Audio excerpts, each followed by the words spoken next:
Hi, I'm Phil Madvig, and I'm going to be teaching a Fromm course this winter called Make America Healthy Again, Health and Healthcare in America. With Robert F. Kennedy's appointment as Health and Human Services Secretary, health is once again in the spotlight, and it should be.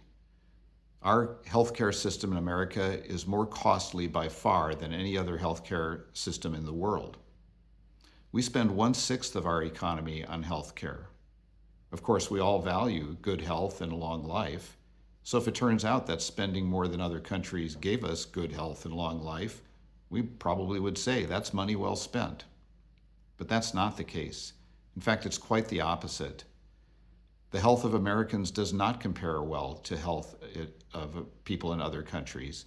In fact, it's considerably worse. And worse than that, it's deteriorating.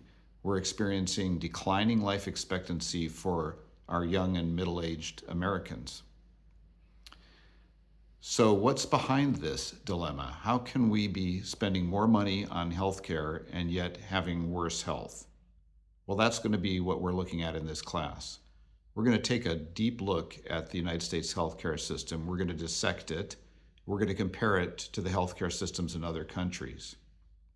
And we'll want to understand how we got the healthcare system we have. So we'll look back at the history, the evolution of the American healthcare system.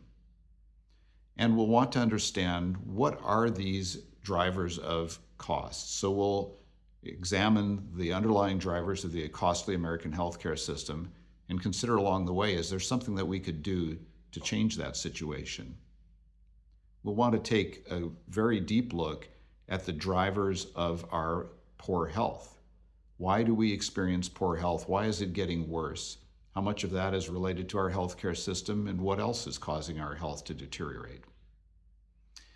And we'll want to understand, what is Robert F. Kennedy up to? Can he possibly make America healthy again? Well, I look forward to seeing you this winter at Fromm.